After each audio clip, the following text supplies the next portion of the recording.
Alhamdulillah nahmaduhu wa nasta'inuhu wa nastaghfiruh wa na'udzu billahi min syururi anfusina wa min sayyiati a'malina. May yahdihillahu fala mudhillalah wa may yudlil fala hadiyalah. Wa asyhadu an la ilaha illallah wahdahu la syarikalah.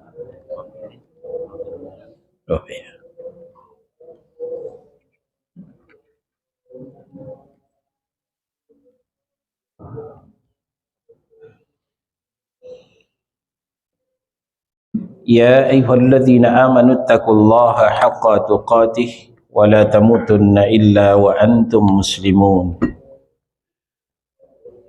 Ya ayyuhan nasu taqu rabbakumul ladzi khalaqakum min nafsin wahidah wa khalaqa minha zawjaha wa batha minhuma rijalan katsiran wa nisaa'a wattaqullaha alladzi tasaaluna bihi wal arham innallaha kana 'alaikum raqiba. Ya ayyuhalladzina amanu taqullaha wa qulu qawlan sadida yuslih lakum a'malakum wa yaghfir lakum dhunubakum wa may yuti'illaha wa rasulahu faqad faza fawzan 'azima. Amma ba'du, fa inna asdaqal hadithi kitabullah wa khairal hadi hadi Muhammad sallallahu alaihi wasallam wa syarral umuri muhdatsatuha wa kullu muhdatsatin bid'ah wa kullu bid'atin dhalalah wa kullu dhalalatin finnar.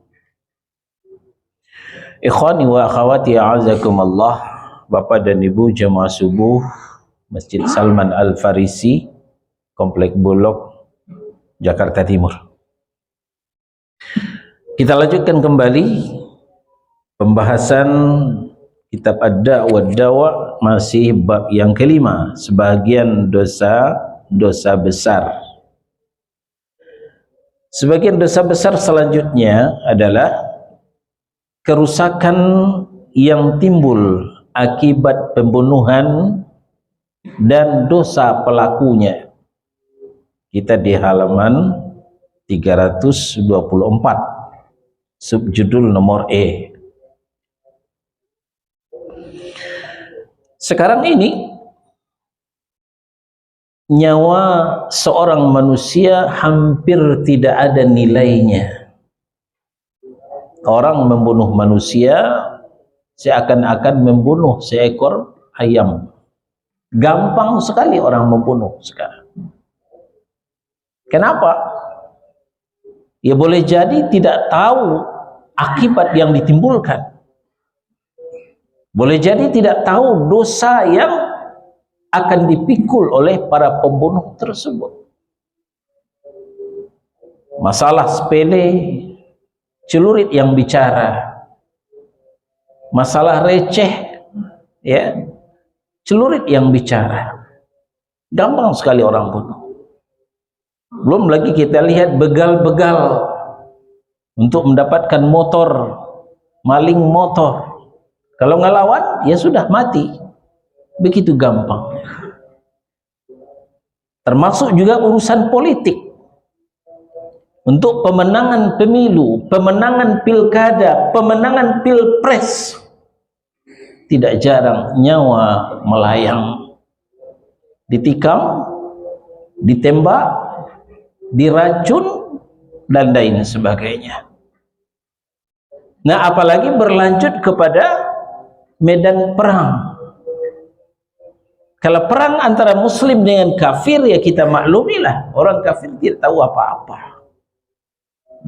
Yang menyedihkan, yang ironi adalah perang sesama muslim, ya, yang berbeda pemahaman, yang berbeda aliran, seperti yang kemarin dilakukan oleh ISIS. Sesama mujahidin saling tikam. Pasalnya apa? Karena tidak berbaiat kepada Abu Bakar Al-Baghdadi. Berarti bukan Islamnya kita, ya.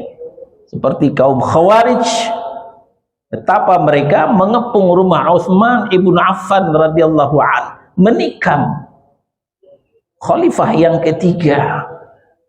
Padahal Uthman itu sudah dijamin masuk surga oleh Rasulullah sallallahu alaihi wasallam. Kurang apa lagi keislamannya, kurang apa lagi keimanannya. Tapi menurut Khawarij, Uthman itu kafir. Uthman itu belum beriman. Nah ini kalau kita tidak mengetahui muatan dosa terhadap pembunuhan. Nah maka kepada Bani Israel diingatkan oleh Allah Subhanahu wa taala.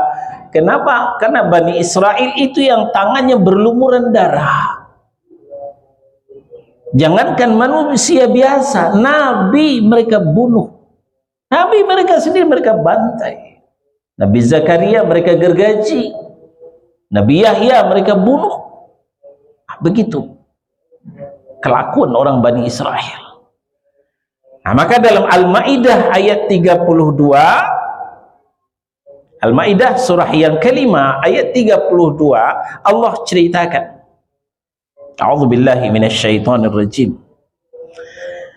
Min ajli dzalika katabna 'ala bani Israil annahu man qatala nafsan bighairi nafsin aw fasadin fil ardi faka'annama qatala an-nasa jami'a wa man ahyaha faka'annama ahya an-nasa jami'a. Nah, oleh karena itu kami tetapkan suatu hukum bagi Bani Israel bahwa barang siapa yang membunuh seseorang bukan karena orang itu membunuh, ya, bukan karena orang itu membunuh orang lain. Kalau dia membunuh lalu dibunuh, itu kisas namanya, itu lain persoalan. Ini dia tidak membunuh orang lain, atau bukan karena perbuatan kerusakan di muka bumi, maka seakan-akan dia telah membunuh semua manusia. Bayangkan saudara-saudara, ini hukum ditetapkan kepada Bani Israel, sebenarnya juga ditetapkan kepada kita. Maka Allah sampaikan dalam Al-Quran, kitab suci kaum muslim. Nah, jadi bila membunuh satu orang seakan-akan membunuh seluruh manusia. Kebayang nggak oleh kita? Begitu juga sebaliknya, wa man ahyaha faka'annama ahyan nasa jami'a. Barang siapa yang membiarkan hidup satu orang, menjaga kehidupan satu orang, berarti dia telah menjaga kehidupan semua manusia. Demikian nilainya nyawa seorang manusia. Kalaulah kita tahu ke arah ini, ya kita akan berpikir 7 keliling sebelum menghabisi nyawa seseorang.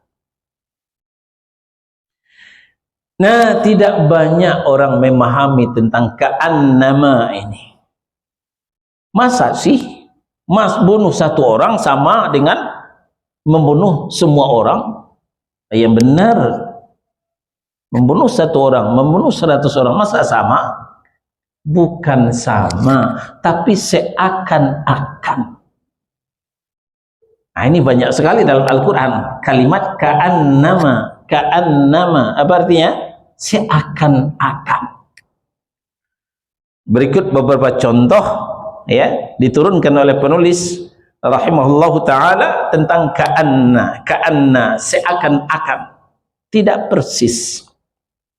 Contoh, pada hari kiamat nanti betapa dahsyatnya kiamat, lalu dibandingkan dengan kehidupan dunia, seakan-akan kehidupan dunia cuma sebentar. Diceritakan dalam An-Nazi'at 46, ka'annahum yawma yarawnaha lam yalbathu illa 'ashiyatan aw duhaha. Pada hari ketika mereka melihat hari kiamat itu, karena suasananya yang dahsyat, mereka merasakan seakan-akan hanya sebentar saja tinggal di dunia. Nggak ada artinya hidup di dunia dibandingkan ketika melihat bagaimana dahsyatnya hari kiamat. Apakah sama kehidupan dunia dengan hari kiamat? Ya tidak. Tidak gitu. Begitu juga dalam Al-Ahqaf ayat 35, ka'annahum yawma yarawna ma yu'aduna lam yalbathu illa sa'atan min nahar. Pada hari mereka melihat azab yang dijanjikan, mereka merasa seolah-olah mereka tinggal di dunia hanya sesaat saja pada siang hari. Apalagi dalam penantian yang panjang di mahsyar, lamanya menunggu di mahsyar, maka seakan-akan kehidupan dunia sebentar saja. Sebentarkah kehidupan di dunia? Bukan, lama kehidupan di dunia. Itu kalimat seakan-akan. Kemudian dalam berbagai hadis, ternyata Nabi Shallallahu Alaihi Wasallam juga memakai ka'anna. Apa contohnya? Man shallal isya'a fi jama'atin faka'annama qama nisfal lail, wa man shallal fajra fi jama'atin faka'annama qama al-laila kullah. Barang siapa yang salat isya secara berjamaah, maka seakan-akan dia telah melaksanakan salat setengah malam. Ini menunjukkan besarnya pahala salat isya berjamaah. Bukan persis sama dengan salat setengah malam, tapi seakan-akan sama. Seakan-akan, bukan persis. Ini yang perlu kita garis bawahi. Apalagi wa man shallal fajra fi jama'atin faka'annama qama al-laila kullah. Barang siapa yang menunaikan sholat subuh berjamaah seperti yang kita tunaikan sebentar tadi, tahu nggak berapa besar pahalanya? Seakan-akan dia telah sholat semalam suntuk. Masya Allah. Seakan-akan, bukan persis. Kalau pemahamannya persis, ya sudah, nggak perlu lagi sholat malam, nggak perlu lagi tahajud. Begitu logikanya. Tapi bukan persis, tapi seakan-akan, mengingat besarnya nilai pahala sholat subuh. Nah, begitu juga betapa besarnya membunuh satu orang, seakan-akan dosanya membunuh semua orang di muka bumi. Bukan persis sama, tidak, tapi seakan-akan begitu. Nah, contoh yang mutakhir, kita ke Kampung Bung Karno di mana? Blitar. Kita ke Blitar. Di situ sudah dibangun Masjid Ar-Rahman.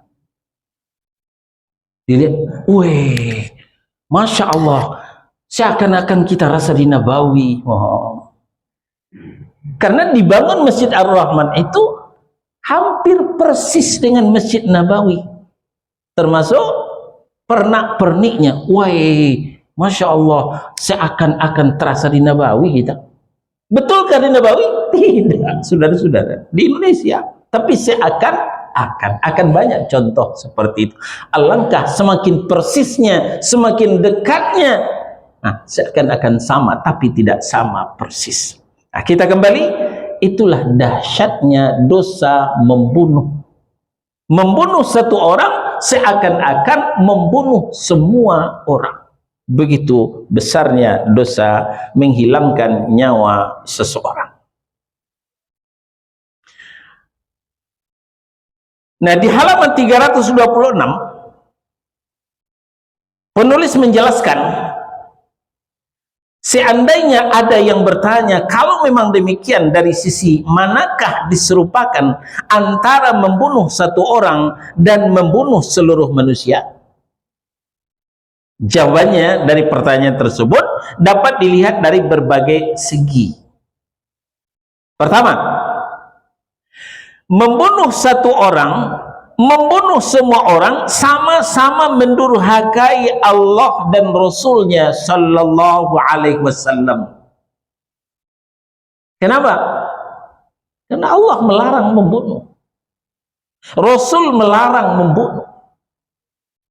Nah, ini yang pertama. Jadi sama-sama mendurhakai Allah dan Rasulnya Sallallahu Alaihi Wasallam, menyelisihi perintahnya serta menempatkan diri mereka untuk menerima hukumannya. Ya, membunuh 1 orang dihukum, membunuh 100 orang, 1000 orang, semua orang juga dihukum.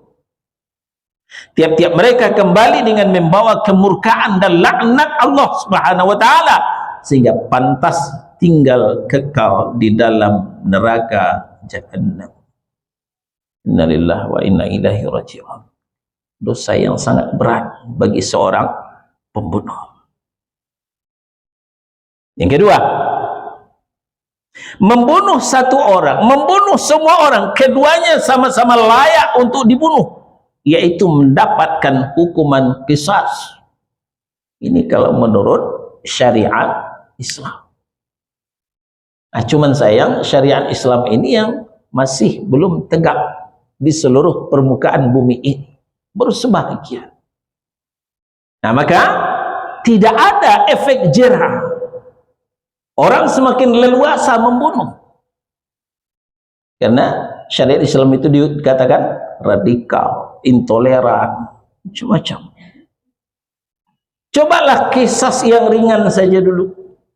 Siapa yang membunuh, potong aja jempolnya 1, lalu diobati lagi, dibebaskan. Contoh.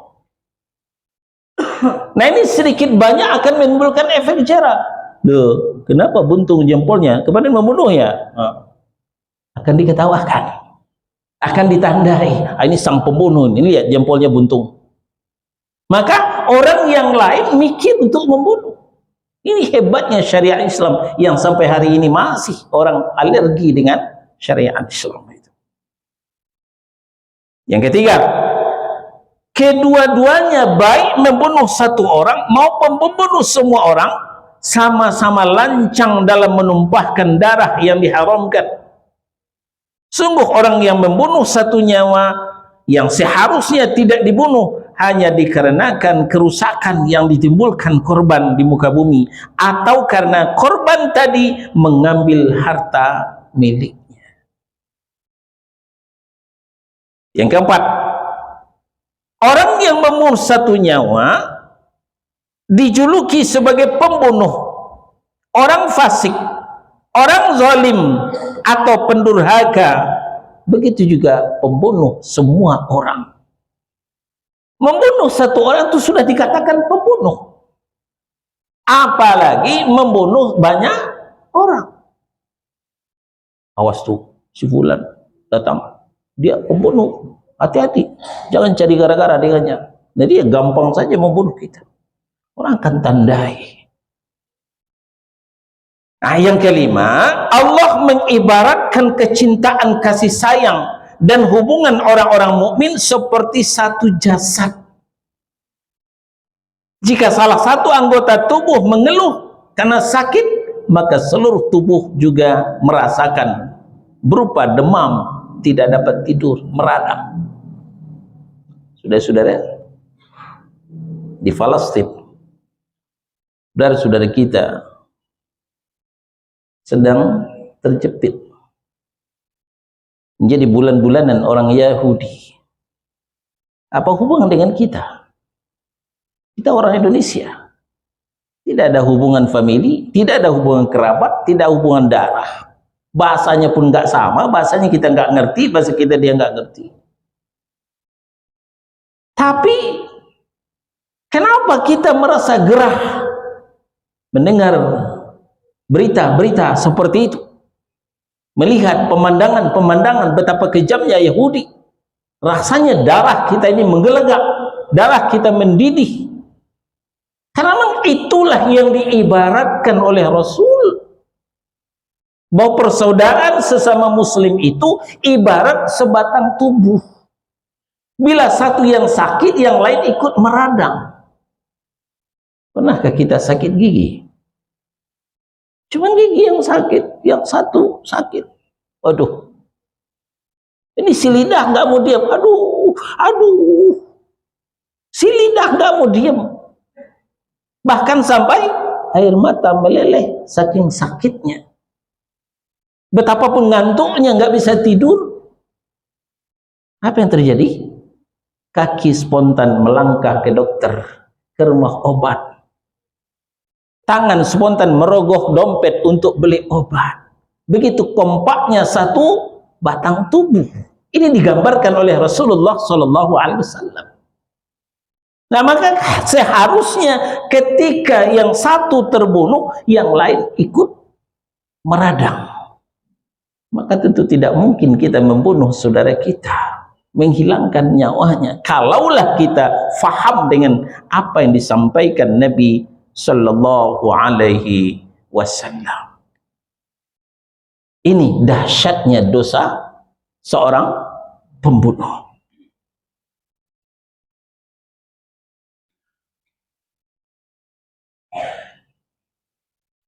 Dikatakan dalam sebuah hadis yang dikeluarkan oleh Imam Al-Bukhari dan Muslim dari Abdullah ibnu Mas'ud radhiyallahu an, kata Nabi, la tuqtalu nafsun zulman bighairi haqqin illa kana ala ibni adam al-awwal kiflun min damiha li'annahu awwalu man sanna qatl. Bahkan dosa pembunuh ini ibarat multi level marketing. Sedikit banyak kita kenal dengan MLM, ya, multi level marketing. Kalau downline yang belanja, upline dapat bonus. Kenapa? Upline yang memperkenalkan bisnis itu kepada downline-nya, kan begitu. Maaf, bukan mengajak bapak ibu untuk ikut MLM, ya, bukan begitu tujuannya. Contoh. Begitu juga dosa pembunuh. Yang membunuh hari ini, siapa dulu yang mengawali membunuh, dia juga kebagian dosa. Ini yang dikatakan Nabi Shallallahu Alaihi Wasallam, tidaklah satu nyawa dibunuh secara zalim tanpa alasan yang benar, melainkan anak Adam yang pertama kali juga mendapatkan bagian dosa dari darah tersebut.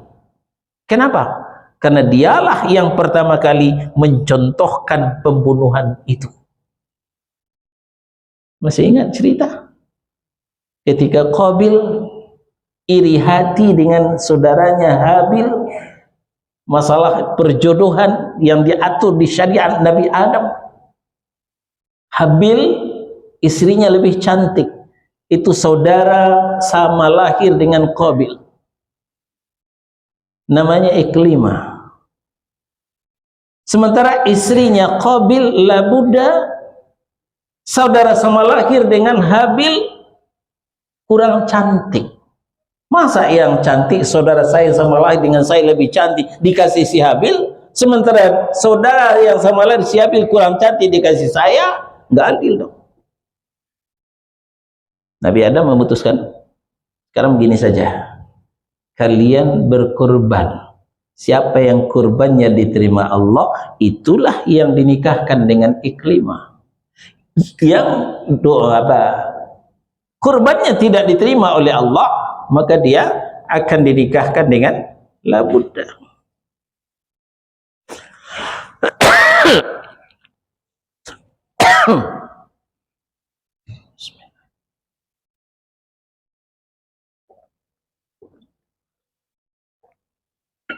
Singkat cerita, karena Habil berkorban sepenuh hati, hasil dari peternakannya dipilih yang bagus, yang gemuk, maka kurbannya diterima oleh Allah Subhanahu wa taala. Qabil berkorban dengan setengah hati, apa-apa pula ini.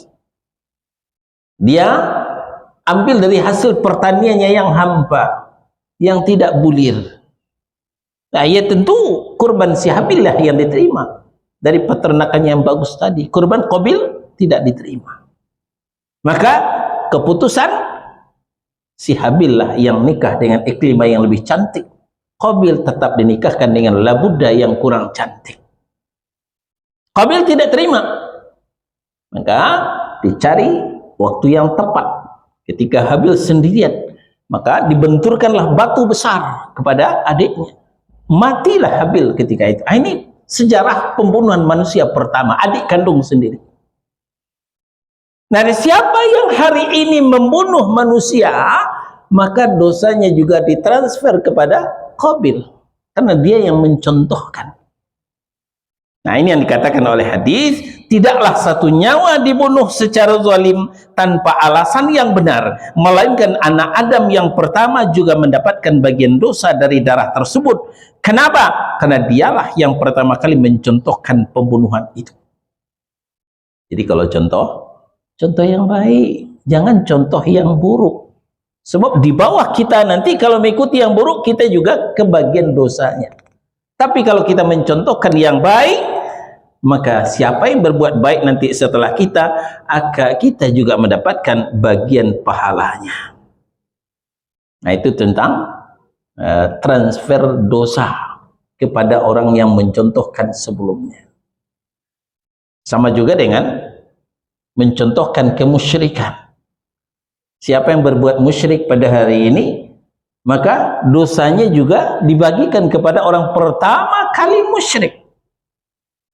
Sebagaimana Allah katakan dalam Al-Baqarah ayat 41, Allah ingatkan, wala takunu awwala kafirin bih, dan janganlah kamu menjadi orang pertama kafir kepada Allah Subhanahu wa taala, sebab orang kafir setelahnya nanti akan mentransfer dosa kepada orang sebelumnya. Ya.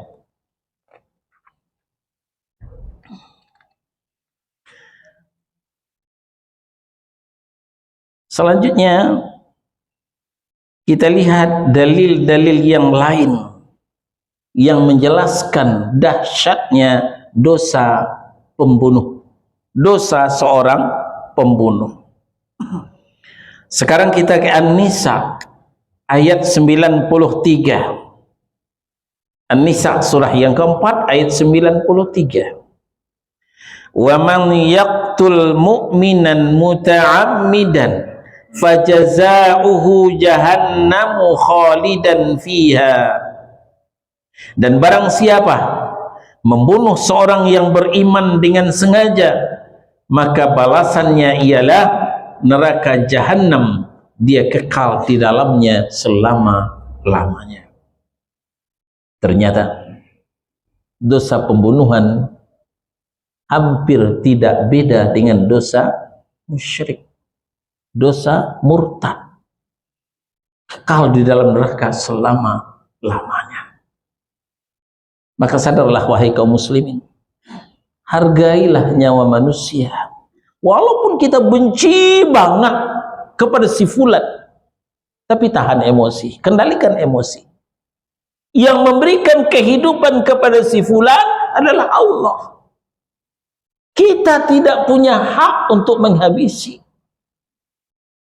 Nah, begitu juga wanita yang hamil sebelum menikah, dia membunuh bayinya sendiri, dia jerat lehernya, dia masukkan ke dalam kardus, dia campakkan ke tempat sampah.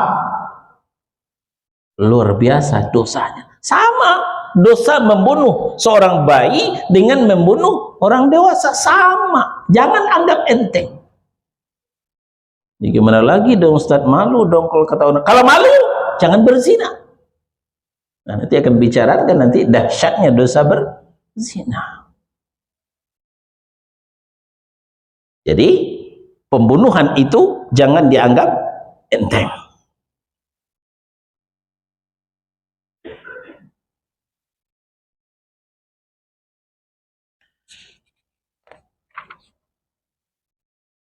Kita lihat lagi dalil yang lain. Jangankan membunuh seorang mukmin, ya, jangankan membunuh seorang muslim, membunuh orang kafir saja, ya, membunuh orang kafir saja, kalau tanpa ada hak, dosanya besar. Nah, sekarang kita bicara kafir. Kafir itu ada 3 macam, ya.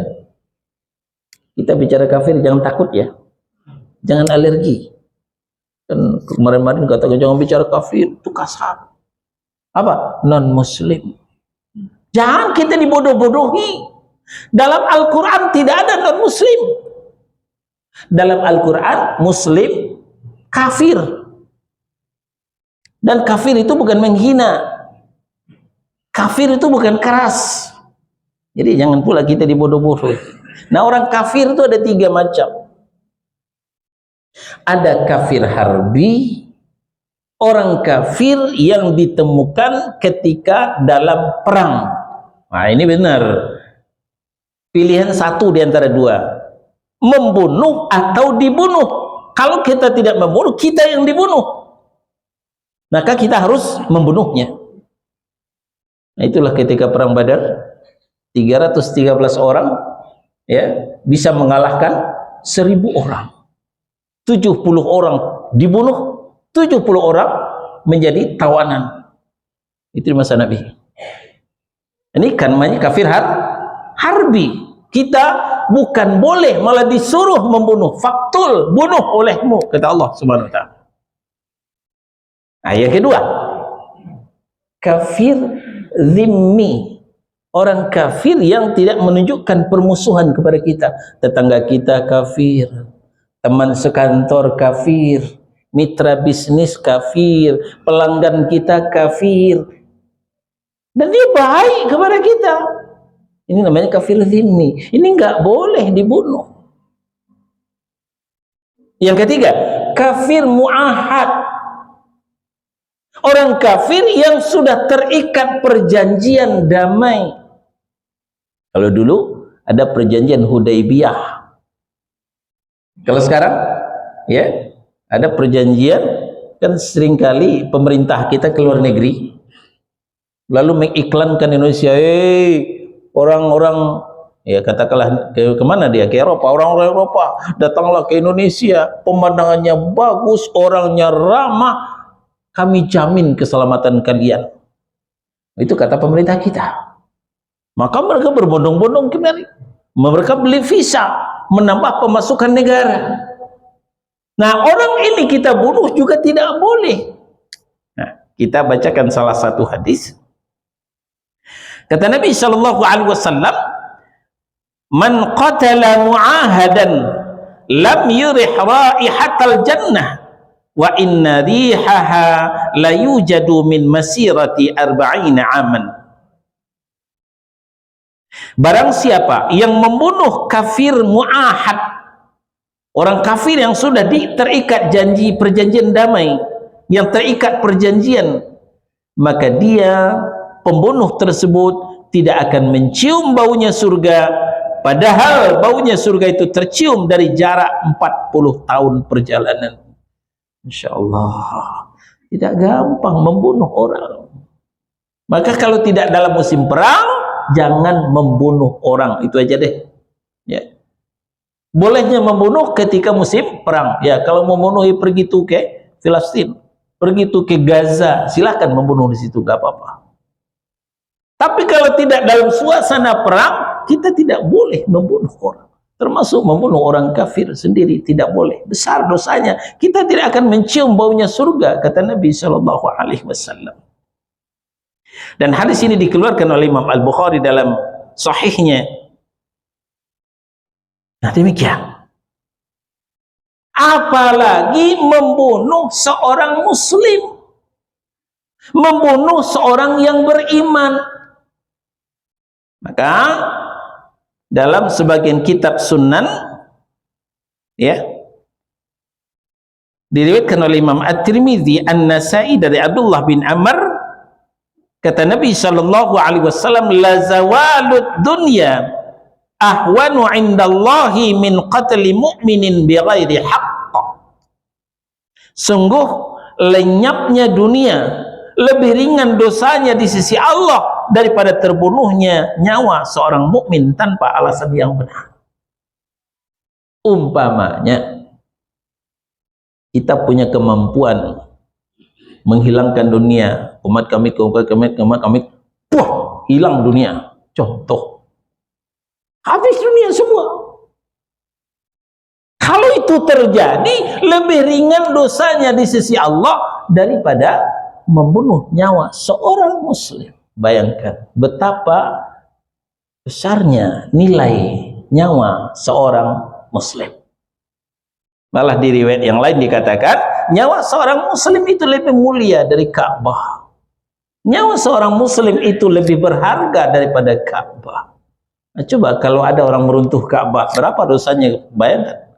Nah, lebih besar dosanya membunuh nyawa seorang muslim. Demikian diterangkan oleh Nabi sallallahu alaihi wasallam. Maka di kitab ini dikatakan termasuk sebahagian dosa besar adalah membunuh.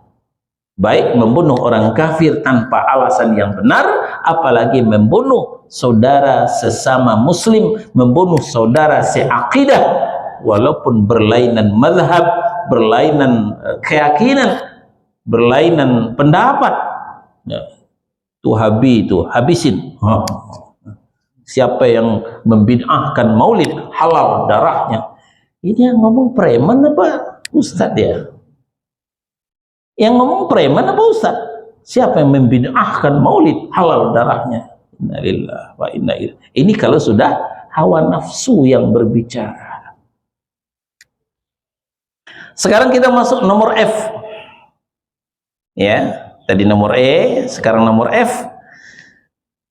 Dosa besar berikutnya di bawah pembunuhan adalah perzinaan. Zina termasuk kerusakan yang paling besar juga. Ya. Zina satu tingkat di bawah dosa pembunuhan. Ya. Maka dari itu di dalam Al-Furqan ayat 68, 69, 70. Nah, di situ digandengkan oleh Allah Subhanahu wa taala dosa-dosa besar ini. Apa kata Allah? Al-Furqan surah yang ke-25 ayat 68 sampai 70. Walladzina la yad'una ma'allahi ilahan akhar wa la yaqtuluna an-nafsa allati harramallahu illa bil haqq wa la yaznun wa may yaf'al dzalika yalqa athama. Dan orang-orang yang tidak mempersekutukan Allah dengan sesembahan lain, dan dia tidak membunuh orang yang diharamkan Allah kecuali dengan alasan yang benar, dan dia tidak berzina, barang siapa yang melakukan demikian itu niscaya dia mendapat hukuman yang berat, yakni akan dilipat gandakan azab untuknya pada hari kiamat, dan dia akan kekal di dalam azab itu dalam keadaan terhina. Ya, Allah gandengkan orang yang dikatakan selamat itu pertama siapa? Yang tidak mempersekutukan Allah. Yang kedua, dia tidak membunuh. Yang ketiga, dia tidak berzina. Ini orang yang hebat, orang yang baik. Barang siapa yang melakukan yang tiga hal itu, maka dia mendapatkan hukuman yang berat.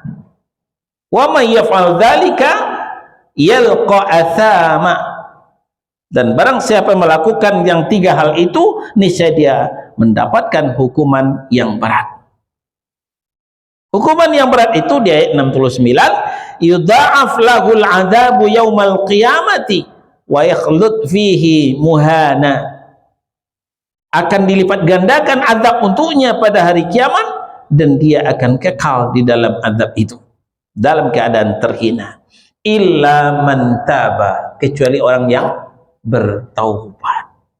Itu menunjukkan dahsyatnya dosa untuk pezina, ya, tidak lebih ringan daripada dosa pembunuh. Fajtanibuh, maka jauhilah. Oleh sebab itu Allah mengingatkan, jangankan berzina, mendekati zina saja tidak boleh. Ya, jangankan berzina, mendekati zina saja tidak boleh. Kenapa? Kalau sudah dekat, jarang yang selamat. Jarang yang selamat. Contoh, dekat-dekat ya ke mobil yang lalu lalang di jalan tol itu. Kenapa di jalan tol itu nggak boleh pejalan kaki? Di jalan tol itu jangankan pejalan kaki, motor nggak boleh naik. Kenapa? Kecepatan mobil di jalan tol itu nggak tanggung-tanggung. Maka tidak boleh. Jadi jangan mendekati mobil yang ada di jalan tol. Karena jarang yang selamat, pasti ketabrak nanti. Atau yang lebih jelas, kereta api, rel kereta dilarang melintas di rel kereta api, kan ada tulisan seperti itu. Kenapa? Begitu melintas, jarang yang selamat. Dilarang menerobos di pintu kereta. Kenapa? Karena menerobos, sirenenya sudah berbunyi, palang pintu sudah jatuh, nerobos juga, jarang yang selamat, banyak yang ketabrak. Nah, itu yang dimaksud dengan dilarang mendekati zina. Sebab kalau sudah mendekat, jarang yang selamat daripada bahaya zina. Nah, inilah yang dikatakan Al-Isra surah yang ke-17 ayat 32. Wala taqrabuz zina, dan janganlah kamu mendekati zina. Kenapa? Innahu kana fahisyatan wa sa'a sabila. Sesungguhnya zina itu adalah perbuatan yang keji dan suatu jalan yang buruk. Itulah zina. Apa contoh mendekati zina? Pacaran. Pacaran adalah mendekati zina. Tapi sekarang kita prihatin, anak muda kita kalau nggak pacaran kuno. Loh, nggak pacar, nggak punya pacar, hari gini nggak punya pacar, nggak gaul sih. Itu tanggung jawab kita sebagai orang tua muslim, perketat ya kontrol terhadap anak muda kita, baik putra maupun putri. Jangan sampai berpacaran. Kalau memang sudah ada pilihan yang tepat, sudah kebelet, ya nikah. Segera nikah. Jangan tunggu waktu lagi. Ini kadang-kadang sudah tunangan bertahun-tahun belum juga nikah. Lalu tiap malam Ahad apel pacaran, dua-duaan ke sana kemari. Itu mendekati zina. Yang dosa siapa? Di samping pelaku juga orang tuanya. Di samping pelaku juga orang tuanya. Kita prihatin orang tua muslim menganggap remeh. Giliran ayamnya nggak pulang, dicari mundar mandir. Giliran anak gadisnya nggak pulang, udah jam 10 malam, nggak khawatir. Oh, biarin saja, dia sama temannya kok. Masa ketimun dipertemukan dengan duren, nggak was-was ketimun akan luka. Bagi duren itu bercanda, nggak serius, tapi bagi ketimun itu sudah luka. Nah, itulah contoh. Nah, jadi Bapak dan Ibu, hapus dalam kehidupan kita budaya pacaran. Saya seringkali menemukan undangan, ya undangan, biasa kan undangan pernikahan, walimatul urus. Dalam kartu undangan itu, antara calon mempelai pria dengan calon mempelai wanita sudah pegangan, sudah rangkulan. Kalau calon mempelai udah nikah belum? Belum. Kok sudah rangkulan sih? Kok sudah pegangan sih? Aneh tapi nyata. Ini dilakukan oleh kaum muslimin pada hari ini yang tidak mengerti besarnya dosa perzinahan. Nah, maka Islam mengatur sebelum menikah tidak boleh pegangan. Boleh ketemu hanya ketika ta'aruf. Ketika perkenalan boleh bertemu. Boleh melihat, nazar namanya. Tapi kalau sudah ta'aruf, nggak ada itu apel tiap malam minggu, nggak ada itu. Itu bukan ajaran kita. Jadi kalau sudah pas, sudah yakin itu pilihannya, segeralah nikahkan putra putri kita itu. Kalau belum dinikahkan, nggak boleh ketemu. Ya, jangankan ketemu, ya, berhubungan dengan handphone, dengan apa namanya WA, batasi, jangan sampai. Demikian, ya.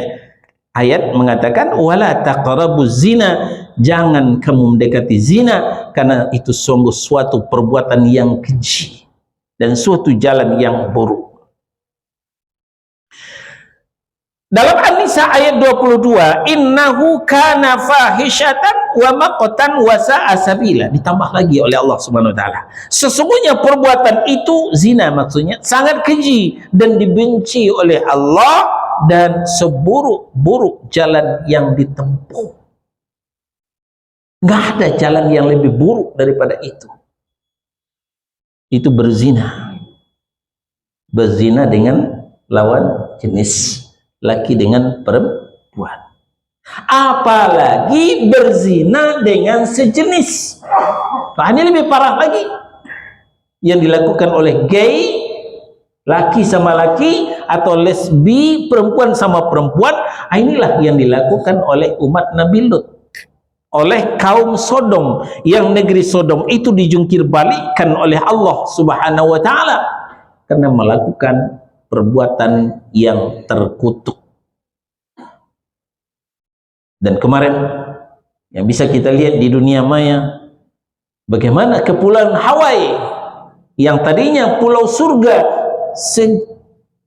sekilas berubah menjadi pulau neraka karena baru saja gereja menikahkan seorang gay, ya, sepasang gay, laki-laki dikawinkan dengan laki-laki. Tidak lama terbakarlah hutan di Pulau Hawaii itu, dan datanglah angin yang kencang. Sebentar saja kebakaran hutan merembet ke perkampungan, maka hanguslah Kepulauan Hawaii. Memang LGBT-nya hukumannya api, nggak ada hukuman yang layak untuk LGBT kecuali api. Maka waspadalah Indonesia yang melindungi LGBT, yang memberikan undang-undang, ya, untuk LGBT. Siap-siap menunggu giliran. Maaf, bukan nakut-nakutin. Baik Bapak dan Ibu, sampai di sini dulu. Insyaallah selanjutnya kita akan lanjut kepada bab yang ke-6, pintu-pintu dosa dan maksiat. Ya. Sebelum kita tutup, mungkin ada pertanyaan, silahkan, seputar dua dosa. Pertama pembunuhan, yang kedua zina. Silakan Pak. Waalaikumsalam warahmatullahi wabarakatuh. Tolong yang kencang suaranya.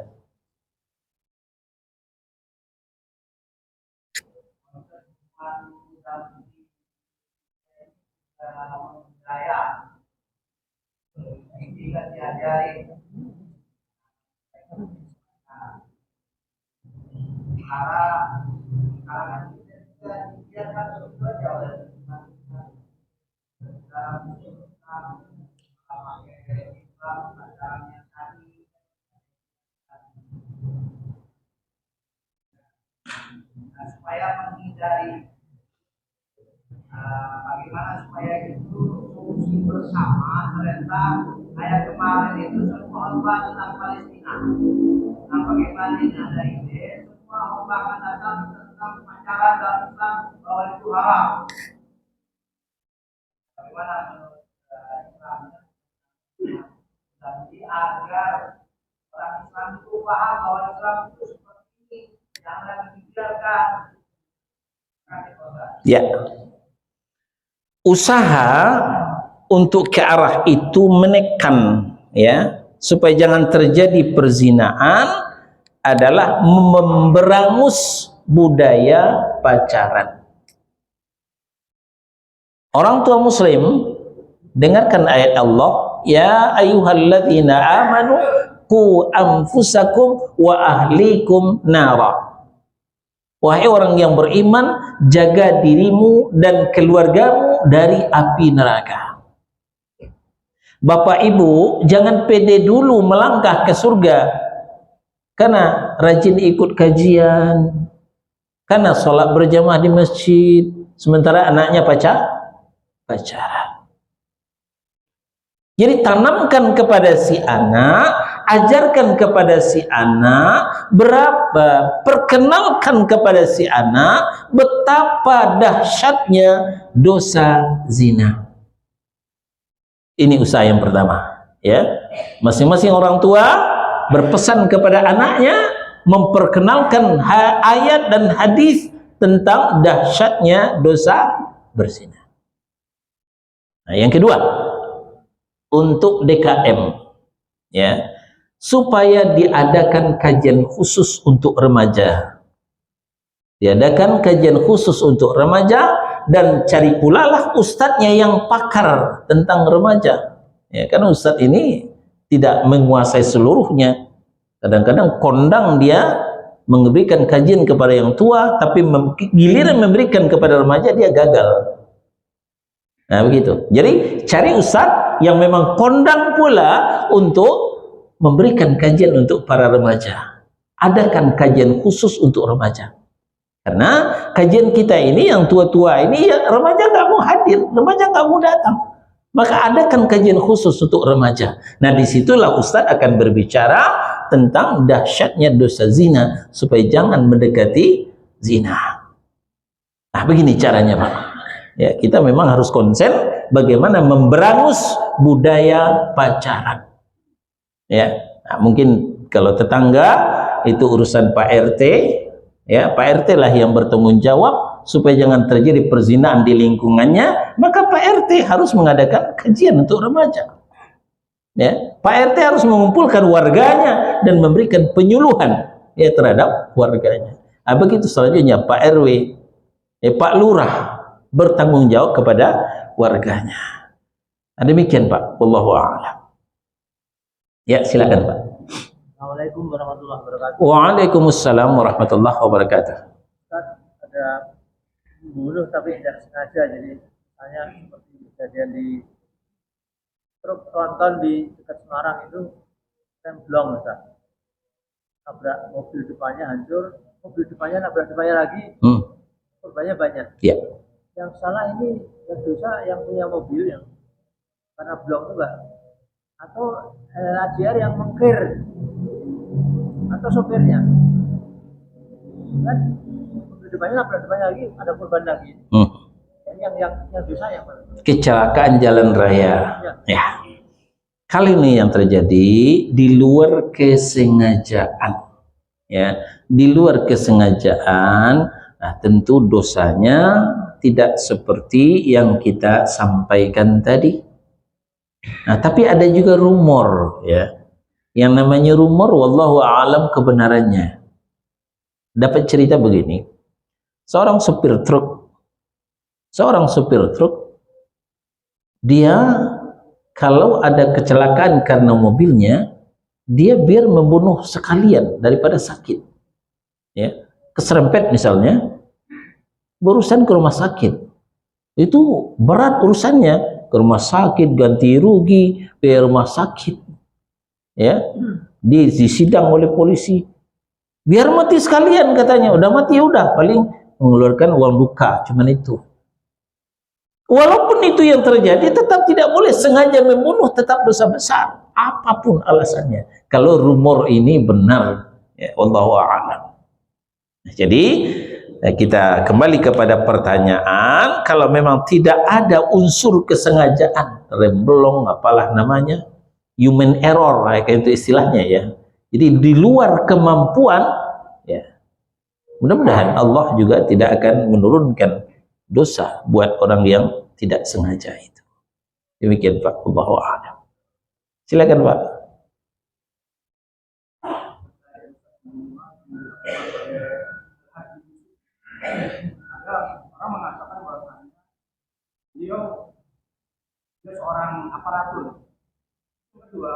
Jadi banyak alasannya dalam dunia Islam.